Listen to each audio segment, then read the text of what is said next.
Maraming mga pinapangambahang bagyo ang tao sa buhay. At hindi lang yan yung bagyo na may dalang ulan o hangin. Ang isa sa mga pinakamalulupit ng bagyo ng buhay is a financial crisis.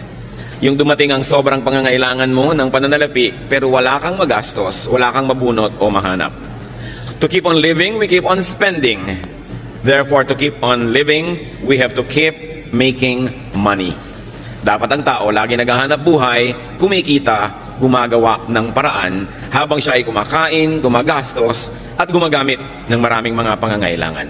Salamat o Diyos dahil kayo pinagmumulan ng pagpapala, kayo ang nagpapatibay sa amin, naghahanda upang humarap sa iba't ibang uri ng bagyo ng buhay. Nawa patuloy mo kaming turuan sa hiwaga ng kapangyarihan ng mga bagay na ibinibigay mo sa amin tulad ng karunungan, kaalaman, galing, husay para kami makapaghanap buhay. Ituro mo sa amin, Panginoon, ang isang karunungan ukol sa pananalapi na nakaugat sa iyong salita. Maunawa namin ang kalooban mo dito, maipamuhay namin, makinabang kami at kayo ay malugod. Patawarin niyo po kami sa aming mga kasalanan, linisin kami sa aming mga karumihan, O Diyos. At ngayon humihingi kami ng pagpapala niyo, kaliwanagan, karunungan, pagtutuwid, pagpapalakas sa amin. May you empower us with your words. Father, we commit this time to you, asking you to be the speaker, walk in our midst, heal us, empower us, teach us, and protect us from lies and falsehood. In the name of Jesus, your Son, our teacher and healer, we pray. Amen. Keep making money. Dapat ba yung pinag-uusapan ng mga mananampalataya? Dapat. Sabi po ng pinakabarunong na lalaki sa balat ng lupa, si Solomon, sa Ecclesiastes 10:19, money is the answer for everything. Maaaring isang pagmamalabis or exaggeration, but of course, very, very true. Napakarami mga pangangailangan, suliranin na natutugunan, nasasagot, nalulutas ng pananalapi. It is not money, but ungodly love for money that is condemned in Scripture. Hindi galit ang Biblia sa pera, ang galit ng Biblia ay sa pag-ibig sa pera na nagiging bunga para or dahilan para tumalikod ang tao sa Diyos at sa kanyang kapwa. Spirituality should not deny money nor money making because money buys many good things and money enables us to maximize the benefits of life. Godly people are to be fruitful money makers and money multipliers. Sa katuroan mismo ng Panginoong Hesus ay napakalinaw niyan. Nung meron siyang pinagkatiwalaan ng mga puhunan, binigyan niya ng iba-ibang dami ng puhunan, at yung nakapagpatubo at nakapagparami sa puhunan ay kanyang kinalugdan, at yung mga walang nagawa at hindi nakapagparami sa ibinigay, binawian pa niya.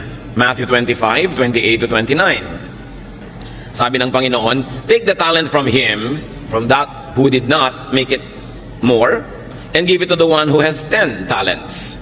For everyone who has will be given more, and he will have an abundance. Whoever does not have, even what he has will be taken from him. Mula mismo sa bibig ng Panginoon, yun daw meron na dadagdagan pa, at yung wala, babawian pa ng konting-konting nasa kanya na nga, kung hindi niya pinaparami, kung hindi niya sinisinop. What is the profile of a good money maker? Ano po ba ang mga katangian ng isang makadiyos na nagpaparami ng pagpapalang ibinibigay sa kanya at ipinagkakatiwalaan ng Diyos? Mostly, we will get this wisdom from Proverbs 31. A good money maker works with her own hands. Dito ay dinidescribe yung isang babaeng uliran. Proverbs 31:13, with her own hands, she gladly makes clothes. Idiniin dito, her own hands. Ang isang tao nga asenso at dadami ang pagpapala, siya mismo gumagawa, siya mismo nagtatrabaho, hindi niya iniaasa sa iba ang kaya niyang gawin, lalo yung area na magaling siya sa paggawa. Verse 22, she does her own sewing and everything she wears is beautiful. So, a good money maker produces what she needs. Kung anong kailangan niya, ginagawa niya. Her produce and outfit is beautiful. Hindi lang basta ginagawa, maganda ang trabaho. Why? Beauty attracts money. Beauty attracts customers. Beauty attracts supporters and lenders and investors. Dapat maganda ang trabaho ng tao. Tinatanggal ng Kristiyano sa kanyang bokabularyo yung pwede na yan. Dapat husayan yan. Yan ang ating mga pangangatwiran.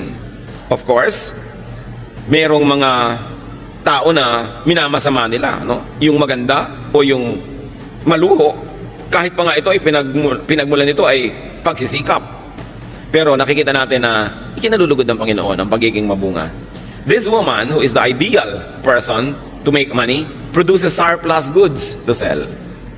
Hindi lang siya lumilikha ng para sa kanyang kapangangailangan, sobra pa doon ang ginagawa niya para meron siyang pangalakal, maibenta. Proverbs 31:24, she makes clothes to sell to the shop owners. Gumagawa siya ng sariling damit, gumagawa siya ng sobra para maitinda. She makes and produces beyond what she needs. Nakikita po natin yung prinsipyo ng maluwag na buhay.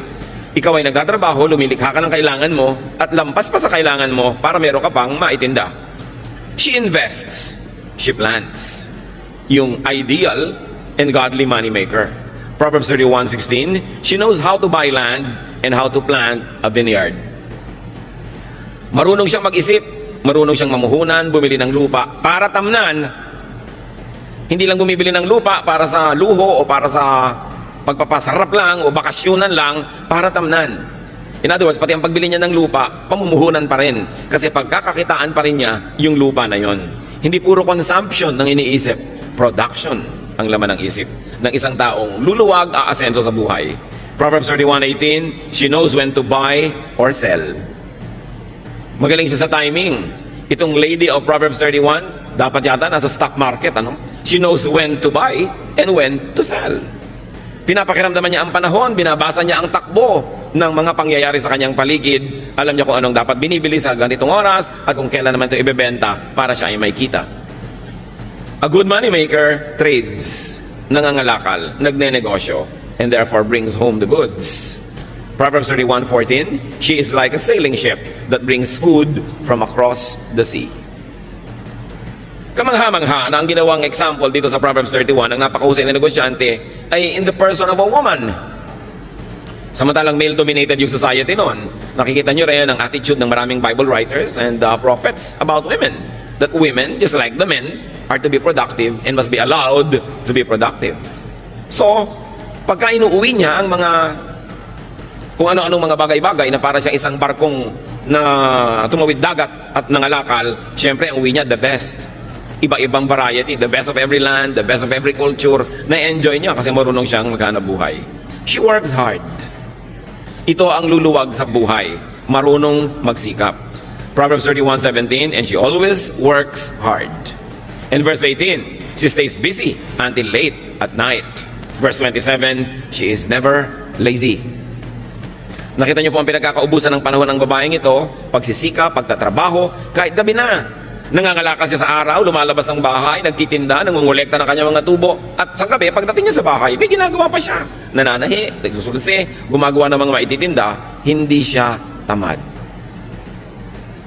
Marami mga tao nagtataka at nagreklamong mahirap sila, ay ubod naman ng tamad. Batugan with a capital B. Pagkatapos nagtataka kung bakit siya mahirap. Kung bakit pag may sakit siya, wala siyang pambili ng gamot.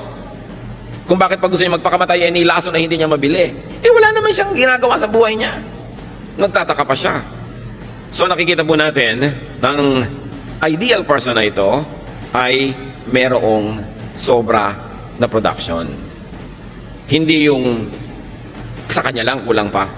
Ang tao habang nabubuhay, liban na lang sobrang tanda na, o sobrang bata pa, o sobrang mahina dahil sa kasakitan, ang tao dapat naghahanap buhay, kinikita ang kinakain niya. Hindi yung wala ka namang kinikita, nag-electric fan ka pa matulog. Hayaan mo nang pawisan ka. Di ba?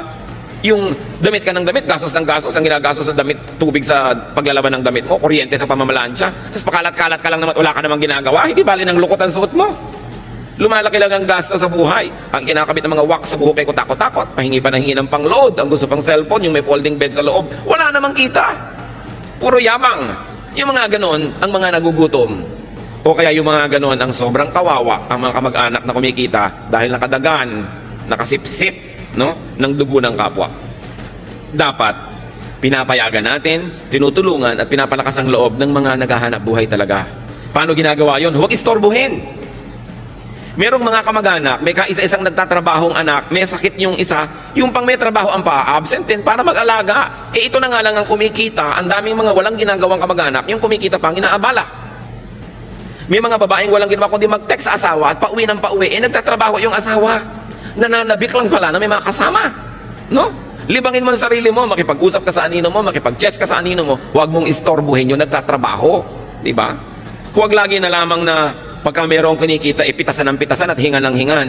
Yan ang dahilan. Kaya marami po sa ating mga kababayan na wala ng gana na magnegosyo, mag-agrikultura, magmumuhunan, maghanap buhay sa dami ng nangingikil, sa dami ng humihingi, tinatamad na tuloy yung iba magtrabaho.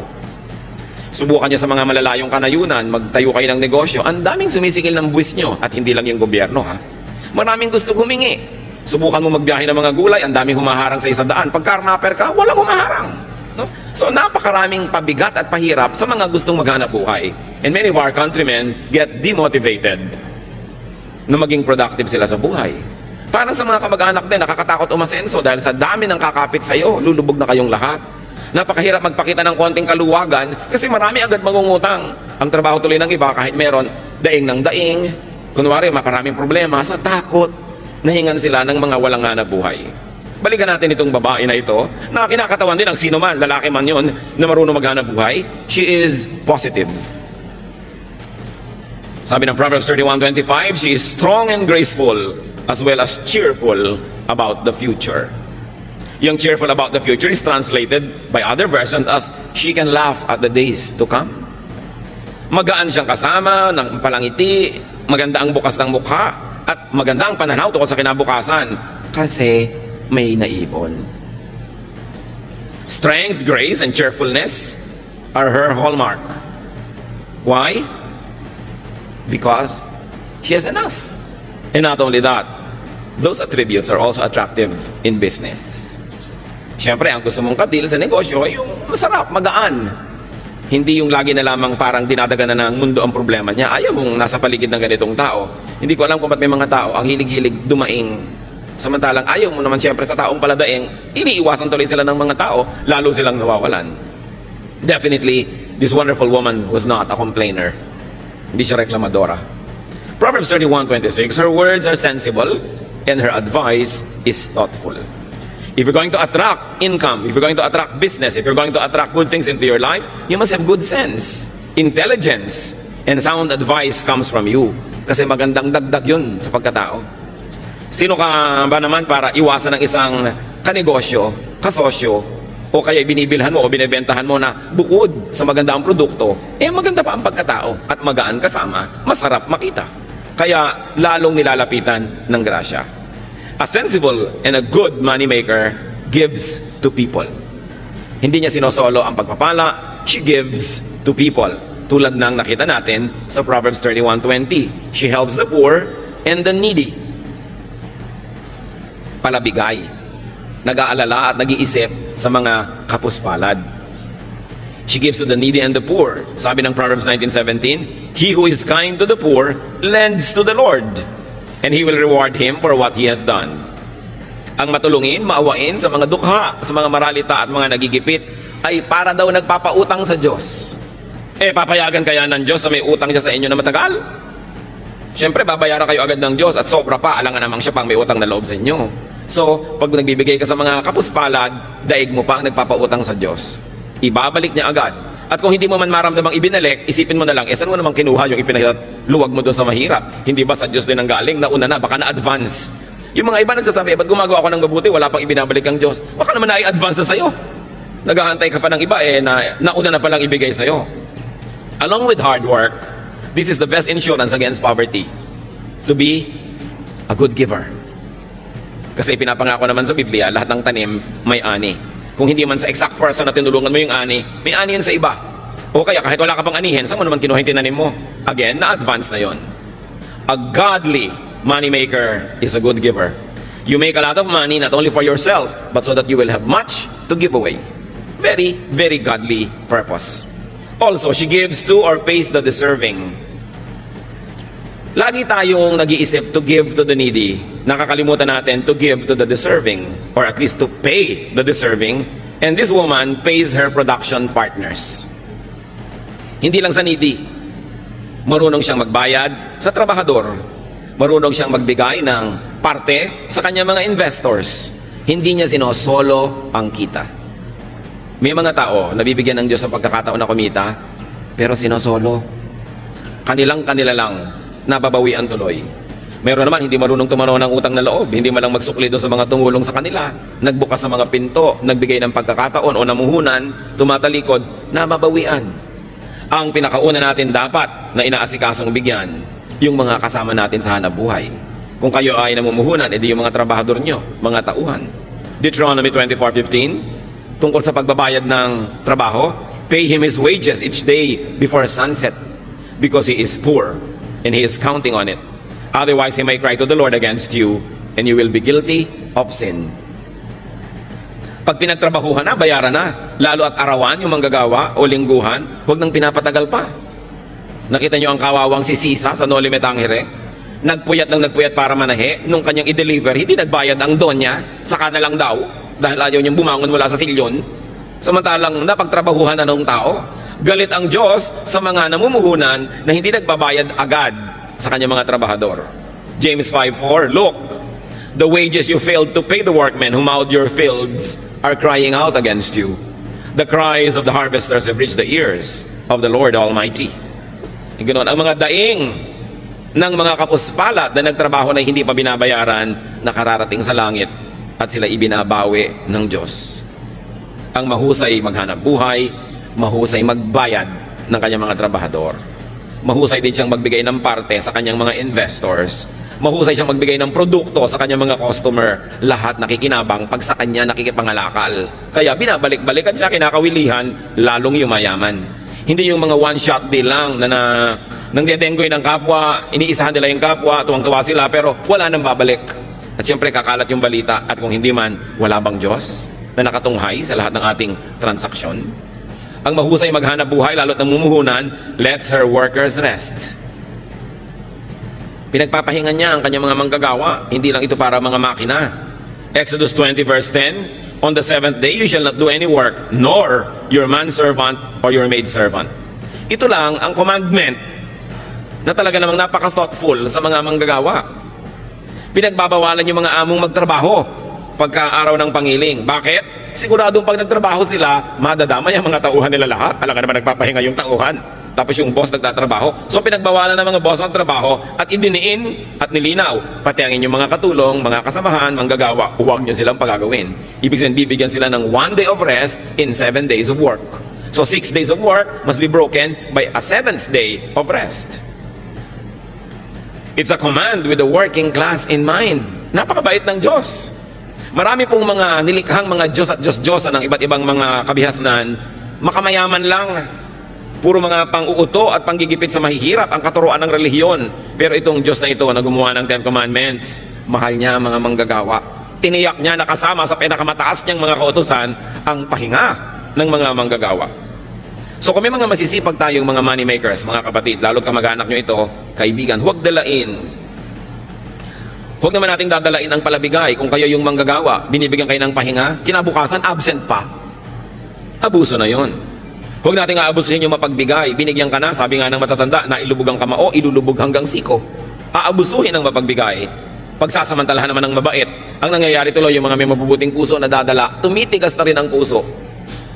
Yung mga iba na kapwa natin mahirap, nagrereklamo, yung daw mayayaman, mga mata pobre. Paano? Defensive na yung iba.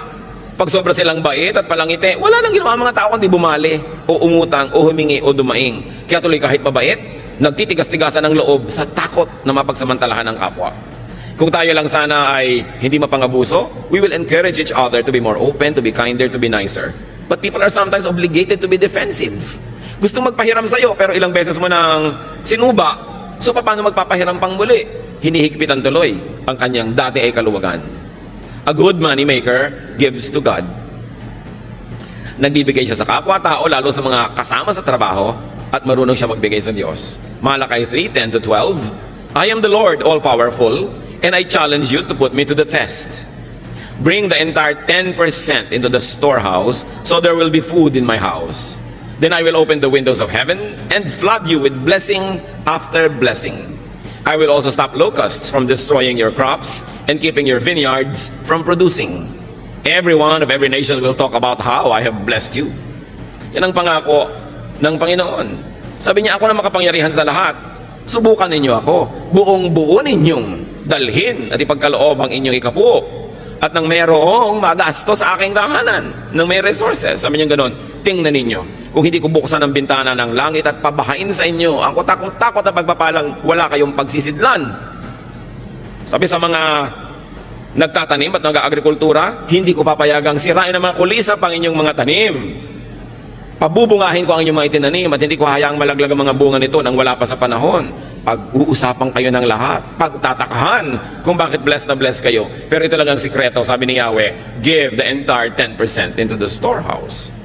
Siyempre, may mga nagtuturo namang Old Testament na yan, hindi na yan uso. Pero ang dami-dami mga batas at kautosan sa Old Testament na pinaiiral din nila. So pinipili. Kung ayaw na talaga, ayaw. No? Pero pag gustong sumunod, gusto. At yan ang isang sikretong bunyag naman. Sabi sa Luke 6:38, give, and it will be given to you. A good measure, pressed down, shaken together, and running over will be poured into your lap. For with the measure you use, it will be measured to you. Ang ginawa ditong example ay yung pagsusukat at pagtatakal ng mga binhi, mga buto na kumbaga bigas natin, trigo nila, mga grains yan, mga butil-butil. Pag bumibili ka, pag magaling ang pulso nung nagtitinda, ang galing-galing niya maglagay ng mga grains na yan doon sa takalan, doon sa salop, maluwag pala, maraming air spaces between. Kaya pag tinagtik mo ng tinigtik yun, lulubog ng lulubog, hindi pa pala puno talaga. Pero sabi ng Panginoon, magbigay kayo at ganun din kayo bibigyan. Tama ang sukat. Tiniktik, niliglig, siniksik. Hindi dinaan sa bilis. Halos daganan pa, tapakan para talagang lumubog. At tapos yung natitirang nakulang na naman, pupunuin na naman. At sabi, hindi lang yon, umaapaw pa.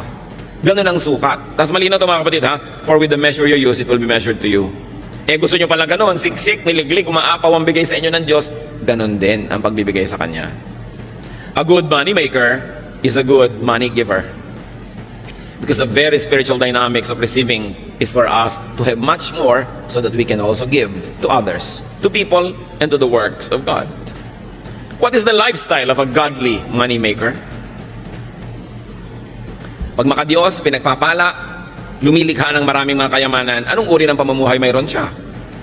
Sabi sa Proverbs 15:6, the house of the righteous contains great treasure. Malinaw. Pag nalulugod sa iyo ang Diyos, masipag ka, naghahanap buhay ka, at matuwid ang iyong puso, mapupuno ang bahay mo ng maraming mga kayamanan. Magagandang mga bagay na minamasama naman ng mga hindi kumikita. Many people who do not make enough demonize a hardworking and a godly planter for his good harvest. May mga Kristiyanong na-offend pag may mayayamang mga Kristiyano na nagbabakasyon ng first class, sumasakay ng first class, gumagastos ng first class. Sinabi na nga, kung righteous ka at marunong ka maghanap buhay, your house will contain great treasure. Hindi dapat yan ika-offend ng mga walang-wala. Madalas yung offense rin, inggit no? Huwag natin na sina-sour grape. Yung parang isa kang bear, meron kang pinipitas na grape, hindi mo maabot, at dahil hindi mo maabot, sabi mo, maasim naman yan, wag na lang. Yung pinagmula ng kasabihan na sour grape. So yung mga hindi yung mayaman, pinapasama nila yung kayamanan. Masama yung mayaman, ayoko maging mayaman. Tapos kaya makautang dito. Ang dami ko nakikita ng Kristiyano ganyan ang aarte, parang ayaw yumaman, ayaw ng pera. Wala namang ginawa kundi magdilihensya. No? Yung huwag tayo mag-inarte. Gusto natin ng kayamanan. Ngayon, kung ayaw nyo maging masama, edi pamigay nyo. O kaya huwag nyong kitain sa masama. Pero mabuting maraming kinikita, ayaw mo manggastahin, may pamimigay ka. Nakakasama ng loob yung may lumalapit sa'yo, nangangailangan, wala ka malang mayabot.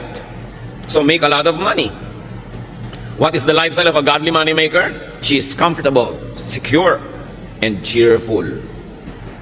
Proverbs 31:21, her family has warm clothing and she doesn't worry when it snows. Pag dumadating yung taglamig, lalo doon sa Israel na may yelo, may snow sa ibang bahagi, syempre walang inimpok ni nenerbyos. Wala kang pagkain sa bahay, tas may bagyo. Sabi, babagyo, 3 araw, 5 araw, wala kang bigas, nakakanerbiyos talaga yun. Diba? Pero sabi, itong kinalulugdan, masipag, matyaga, mahusay ang mga style, wala siyang pinapangamba naman yung weather. Ngayon, bago tayong balito mga kapatid, may mga makadiyos, masipag, wala pa rin pera.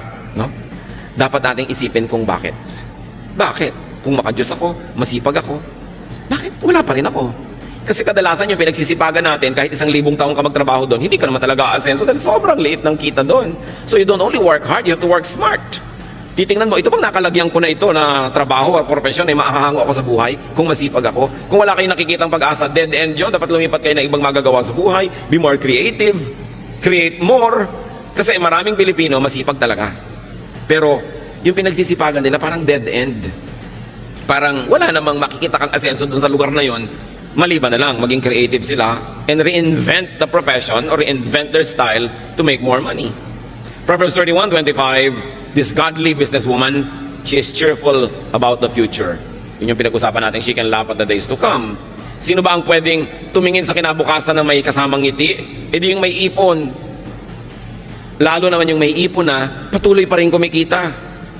At ito ang challenge sa ating OFW phenomenon. Maraming kumikita, mababasa nyo sa dyaryo, buwan-buwan, bilyon na dolyar ang pumapasok sa Pilipinas. Pero marami naman sa ating mga OFW, matanggal sa trabaho, umuwi. After 6 months, gutom na naman. Paano marami doon sa pamilya, walang inatupag kundi gumasta. To consume and consume and consume. Remember this Proverbs 31 lady? She buys a piece of land to use it in agriculture. Para may kitain. Hindi yung bibili ka agad ng kotse. Pag may kotse ka, puro gasolina yan. Anong kita mo dyan? Puro gastos. Pag bumili ka agad ng bahay, edi gastos din yon. Lalo't inutang mo pa. Hindi isipin, paano kaya tayo mamumuhunan para tayo kumita, para kung umuwi na si OFW, patuloy pa rin tayo yung kikita, hindi nakaasa tayo ng nakaasa sa sweldo, agad na agad, hindi pa nga kinikita, nauutang na, dahil walang ginawa ang pamilya, kundi mag-consume, consume, consume. We must produce. Lagi ko na lang sinasabi yung proverbial kawali and kalan. Bumili ka lang ng isang kawali at isang kalan na debomba, bumili ka ng isang piling na saba, lagyan mo ng konting asukal, iprito mo, banana Q. Yung kanina ay 50 pesos mo, magiging 75 o 100 pesos. Eh hindi ang iniisip ni Mrs. yung bumili ng kawaling 500,000 na isang set, yung pwede mo nang tirhan sa mahal. No? Kasi yung isang kumare niya, mas maganda rin yung kaldero doon. Wala ka namang mailuto.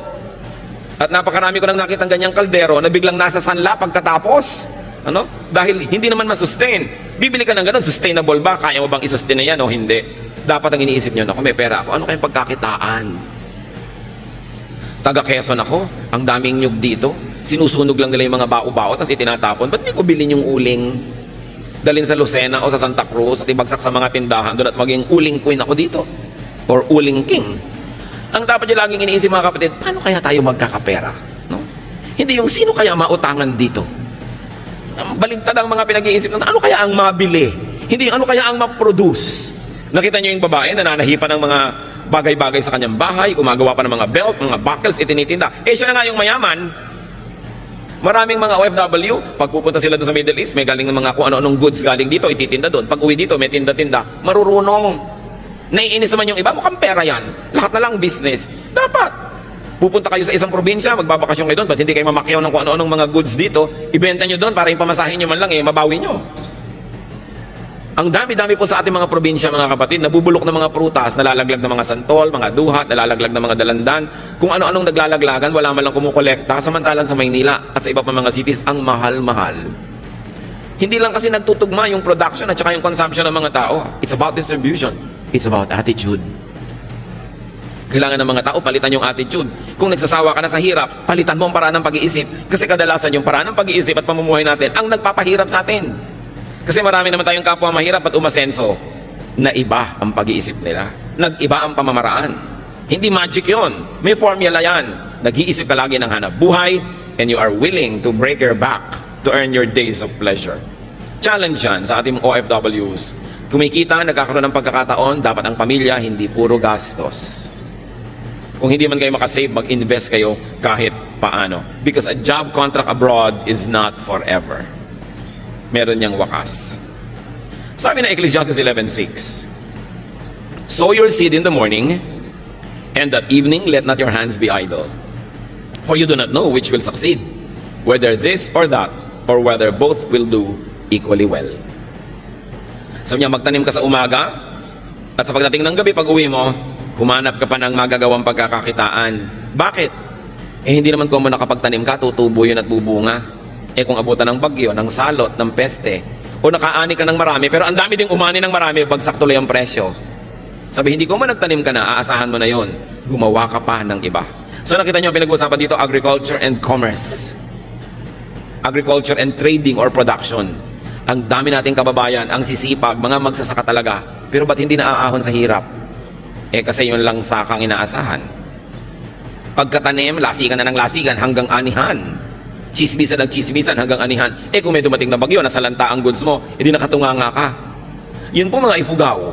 Pagkatanim nila sa mga rice terraces, ang mga lalaki, umaalis sa kanilang bayan, namamasukan kung saan-saan, sa mga mina, sa mga pagawaan, sa mga patrabahuhan. Yung mga babae naman, nagwiwip ng mga basket, ng mga tela, para hindi sila nakatunga nga lang naghihintay ng harvest. May iba silang ginagawa. Kailangan lagi kang may ginagawa, kasi pag wala ka namang ginagawa, papalagay ka lang sa chismis, o bingguhan, o kung ano-ano. Kailangan ng tao may ginagawa. Work day and night. Now, don't be too literal. Work whenever there is an opportunity to make money. And then diversify. But not too much. Marami nag-diversify. Yun ay kinabagsak ng negosyo. Sobrang diversified. Di na nabantayan. But there's one rule. Don't put all of your eggs in one basket. Ang dami-dami yung itlog. Nasa isang basket lang. Kung natapakan ng elepante, hindi durog lahat. Dapat iwahiwalay. So hindi lang kayo umaasa sa isang trabahador na manggagawa, tapos lahat kayo nakatunganga. That's putting all of your eggs in one basket. Hindi lang yung ilalagay sa isang bangko yung pera nyo kung marami. Malan nyo yung bangko bigla nagsara o nag-bank run, paano kayo? Dapat nakakalat ng konti, kaya lang huwag sobrang kalat. Now, when we say money, brothers and sisters, it's not always just pera. Money could be any currency. Anything that you could exchange for money, goods, or services. Money could be anything that you could give to people in exchange for what they give you or to purchase what you need from them. In other words, pera dito pinag-uusapan yung salapi o kaya service. Kung minsan wala kang perang pambili ng gusto mo, pero may dalawa kang kamay, may paa ka, may katawan ka, pwede mong kitain yung gusto mo sa pamamagitan ng paglilingkod. Gusto mong kumain, tapos mamalimos ka, bakit hindi ka tumanggap ng labada? Bakit hindi ka kumatok sa bahay-bahay? Meron po ba kayong papalabhan?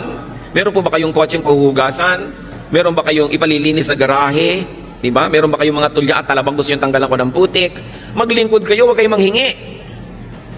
Ang nanghihingi lang yung sobrang matanda, sobrang bata o may sakit. Pag nagtatrabaho ka, you earn your keep. So work. Marami pa po mga kapatid, yung nagbibigay ng magandang payo o guidance, trabaho yon. Kayo naman nagpa-counsel, huwag kayong magmaang-maangan, magregalo naman kayo sa counselor. No? Pag bumupunta nga kayo sa psychiatrist, ang mahal-mahal ng bayad nyo. Pagka mga pastor yung nagka-counsel, TY. No? Samantalang binuntunan mo na kung takot-takot na problema, hiningahan, nagpadalangin ka pa, nag-fasting pa para sa iyong tao. Samantalang ni isa man lang chiko, wala kang dala. Kayo nga nagpapa-counsel, huwag kayong dumadating ng wala ni bit-bit ni ano. Di ba dahil kuminsan yung counselor nyo, sumasama na rin ang loob dahil iniisip niya, hindi man lang ako naaalala, hindi man lang ako naiisip, parang baliwala ang ginagawa ko. Kailangan thoughtful kayo. Yung mga tao nagbibigay sa inyo ng inspiration, encouragement, even entertainment or companionship, dapat may sukli. So kung halimbawa, wala talaga kayong kapera-pera, meron naman kayong may kayang kamag-anak, sabihin nyo, o ano, gusto mo ba samahan kita sa mga biyahe mo para hindi ka nag-iisa, hindi ka naiinip, may taga-abot sa'yo ng portal pag masakit ang ulo mo. So, merong kapalit, hindi ka lang hingi ng hingi. Maraming tao po gumagawa sa atin ng mabuti, lagi tayong ipinapanalangin. Currency yun, dapat suklian nyo rin sila. Papray ka ng papray, tas wala ka malang binibigay ni ano. Diba? Pag-pray nyo ko, lahat na lang ng problema mo, itatambak mo, ite-text mo, i-email mo, tapos wala ka man lang maibigay ni Guyabano. Kailangan marunong ka kasi laging exchange ang buhay. Marami po sa atin nagdarahok kasi hindi tayo marunong magbayad. Kuha lang tayo ng kuha. Ayaw ng Diyos doon eh. Gusto niya laging marunong tayo magpalit. Kaya kung minsan sa atin nagtataka tayo, ano kaya ang dahilan ba't ang hirap ko?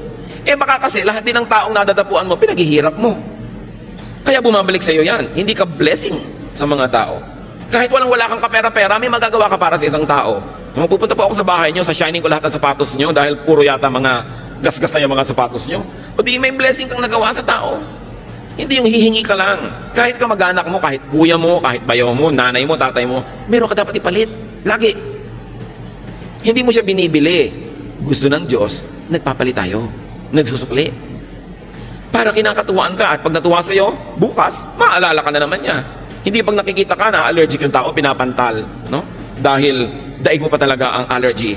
Pag dumadapo ka sa tao, nahihirapan siya. You know, you can never run out of money or currency or barter goods. Magaling kang magluto. Bakit hindi ka mag-offer? Ipagluluto mo yung isang ginang na laging busy. O lulutuin mo sa bahay mo, de-deliver mo na lang sa bahay niya. Tapos, ang bayad sa'yo, o 1/4 ng niluto mo, di libre na yung pagkain yung pamilya. Hindi lagi kang nakatunganga. Ang daming nakatunganga sa bayan na ito. Kaya nagtataka pa na bakit mahirap yung bayan. Ang dami talaga nakatunganga. Hindi ka mawawalan kapatid ng pambayad o panukli o pambigay kung willing ka lang. Lagi tayong merong pwedeng ipalit. And remember, you could never be fruitless or useless, unemployed or idle if only you would decide to always make money. And that money is pera or services, anything na pwede nating ipambayad para makuha natin yung gusto natin, it's considered money. Ngayon, nasa katanghalian tapat kayo na inyong buhay, malakas ang kita nyo, take advantage of your best season. Para mga artista, may panahon na sikat, hot na hot property talaga, kita dito, kita doon. Pag hindi nag-ipon, pag hindi nag-invest, kawawa naman pag lumalaos na. Dumadating yung tanghaling tapat ng buhay natin. Dumadating din yung alauna, alas 2, alas 3 ng hapon, alas 5, 5:45, marapit na mag-orasyon. No? Dumadating yan. Dapat handa ka dyan. Dahil hindi naman surprise. Dahil darating talaga yan.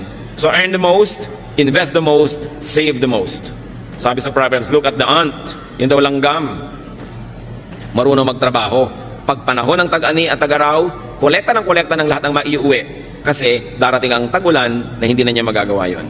So always ask yourself, ano ba ang mapagkakakitaan dito? Dapat gawin natin yun na pananaw.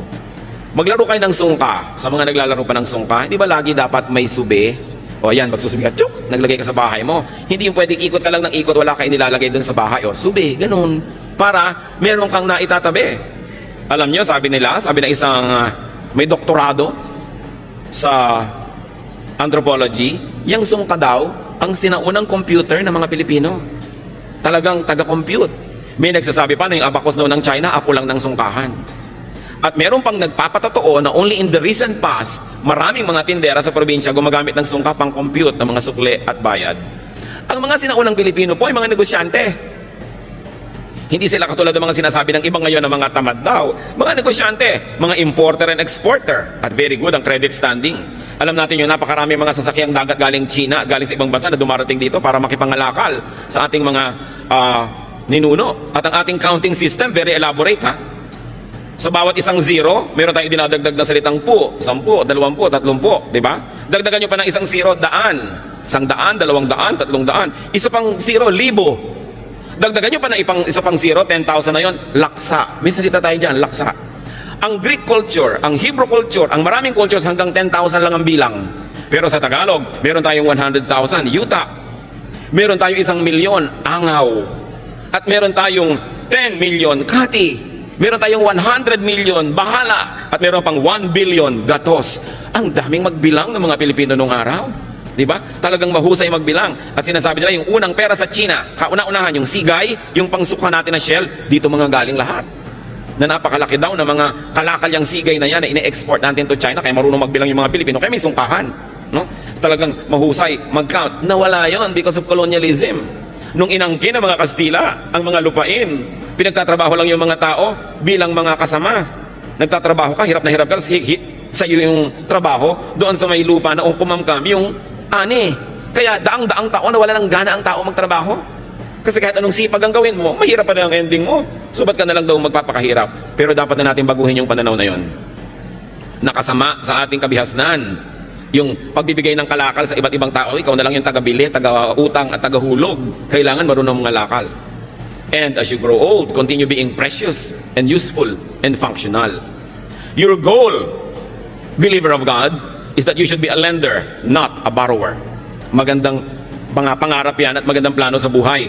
Planuhin yung tagapagpahiram, tagabigay, hindi mangungutang. Ano ang pangako ng Diyos sa bayang sumusunod sa Kanya? Deuteronomy 15:6. For the Lord your God will bless you as He has promised, and you will lend to many nations but will borrow from none. Isa dapat yung katangian ng makadiyos na masipag na pinagpapala, nagpapahiram pero hindi nang hihiram. Nagbibigay, hindi nang hihingi. Yun ang magandang goal. Hindi yung paggising sa umaga ang hinahanap sinong madidilihensyahan. Mga manginginom na iinom lang ng alak humihingi ng kontribusyon sa dumadaan. Ba't di nyo inumin yung tubig sa kanal? Wala pala kayong pambili ng alak. Di ba? Puro pabigat sa kapwa ang iniisip. Mga kamag-anak na pagka may party, mag-iinuman, tapos lahat ng kamag-anak ko hihinga ng pambili. Mga ugali na nagpapahirap at nagpapalala sa mga kanser ng ating lipunan. So huwag yung sino kaya ang mautangan o mahingan. Kung kayo mga bata pa hanggang ngayon, mga magulang na bata pa, magplano kayo na pagdating ng panahon, hindi nyo kailangang umasa sa bait ng inyong anak o manugang. Iplano nyo rin yun. Pero yung mga ating mga tatay at nanay na tumanda na nung araw talagang binibigay mo lahat, inaasa mo sa iyong mga anak, aba yung mga anak na yan, dapat talagang tupdin ang inaasahan sa inyo, itaguyod ang mga magulang who gave you everything. Pero yung mga nagsisimula pa lang ngayon ng mga maging magulang at bata pa, hindi kayo nakakatiyak pa, itataguyod kayo ng mga anak. Dapat meron kayong isinusubi, kumbaga sa sungka, para rin sa inyong sarili. Kung minsan ang bait-bait ng anak nyo, ang napangasawa, masama ang ugali, o paano yun? Kailangan, hindi mo iniaasa ang iyong pagtanda sa kabaitan ng iyong kapwa, anak mo man yun o manugang. Pero sa mga matanda na ngayon, uso talaga nung unang panahon, lahat binibigay sa anak. Kaya yung mga anak ngayon, matatanda na magulang nyo, tangkilikin nyo sila ng gusto. Ang aking payo ay para doon sa nagsisimula pa lang, ng mga bata pa, pwede pa kayong gumawa ng paraan para magsubi. Kailangan meron kayo nakatabi sa sarili. Kung pwede kayo may mga insurance policies, meron kayong mga health insurance, para kung nagkakasakit kayo, ang inaatupag nyo lang paano gumaling, hindi yung paano magbabayad. Malakas magpalala ng sakit yung mga bills. Kaya kailangan pinaghahandaan. Sa mga tumatanggap naman ng support, be grateful and thankful and expressive. Don't abuse. Do not choke your helper. Huwag dalain. Sa mga kamag-anak ko na inaabutan, binibigyan, tinutulungan, pag dumadating naman yung tumutulong sa inyo, ngumiti naman kayo, maging cheerful naman kayo, hindi binibigyan na nga kayo, daing pa rin at daing. Lungkot pa rin at lungkot, siguro para madagdagan ng bigay. Pero ang nangyayari tuloy, nawawala na ng gana yung umuuwi sa inyo dahil wala ng pleasure. Magagastusan na, makakarinig pa ng problema, mga sumbong, mga daing. Kaya kung minsan ayaw na tuloy kayong uwian. Nagtataka yung mga ibang magulang, ang lapit-lapit naman, anak ko, may kotse, ba't kaya hindi madalas dumalaw? Eh, masarap ba kayong dalawin? Siyempre kailangan, kahit anak nyo yun, nasasarapan din naman siyang dumalaw, hindi puro problema, bigat. Kasi kung minsan sa kanyang office, sa kanyang negosyo, sa kanyang trabaho, sa pamilya niya, sa asawa niya, ang dami na rin niyang problema. Pagdating naman sa inyo, problema na naman.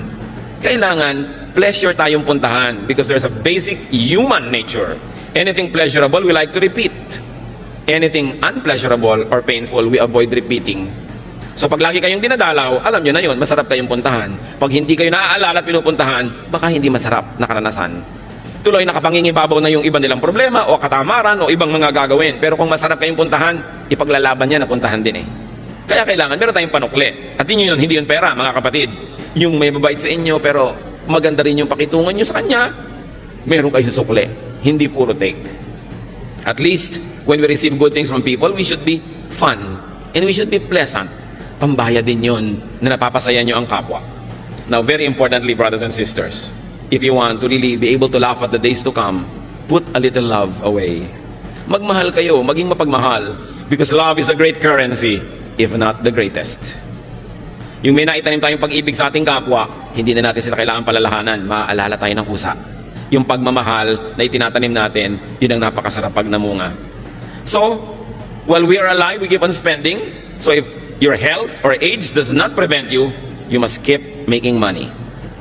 Maraming nalulungkot, marami daw compromises ang mayaman, pero hindi ba ang daming compromises ng nangangailangan? So wag nating masamain ang pera, wag nating masamain ang paghahanap buhay, ang pag-iimpok, ang pagpapayaman, basta hindi tayo nilalayo sa Diyos at sa ating kapwa. In fact, nagiging kamay tayo ng Diyos sa palatulong sa kapwa kung sobra-sobra ang mga biyaya sa ating buhay. Ama namin sa langit, turuan niyo po kami na siyasatin namin mga sarili, suriin namin sarili kung bakit kami ay maluwag o mahirap, kung bakit kami ay yumayaman o nagdarahop, kung bakit madaling dumating sa amin ang mga biyaya o hirap na hirap dumating. Ituro niyo sa amin, Panginoon, kung may mga gawa kami, ugali, pamamaraan na sumisira sa aming kayamanan, sa aming pagkakataong mag-impok. At nawa ang ugali namin patuloy naming baguhin. Magbabago kami sa inyo para maging mahusay kaming maghanap buhay, mahusay mag-impok, mahusay magparami ng mga blessings na ipinahihiram nyo sa amin, mahusay magbigay sa kapwa at sa inyo, at mahusay din naman kaming magbigay ng gantimpala sa aming mga sarili, sa aming mga kapaguran. Turo mo sa amin, Panginoon, na yung bagyo ng financial need can be avoided or minimized kung nabubuhay kami ayon sa iyong kalooban. Magbulay-bulay tayo mga kapatid, sumandali. Pasalamatan ng Panginoon sa bawat isang tumutulong sa atin financially o nakatulong, baka naman nakatulong na, nilimot, magbayad-bayad tayo at magsukli-sukli ng utang na loob. At huwag din nating kalimutan na magtanim naman sa iba, magtanim ng pag-ibig at tulong, because hindi natin alam kung kailan tayo naman ang mangangailangan ng habag ng ating kapwa. Ama, sa amin po sandaling pananahimik, kapiling kayo, ituro nyo sa amin ang mga praktikal na bagay para lalo kaming gumaan sa buhay, lumuwag at makapagbigay pa kami sa aming kapwa at sa iyong gawain. Father, speak to us powerfully as we spend some time with you in silence.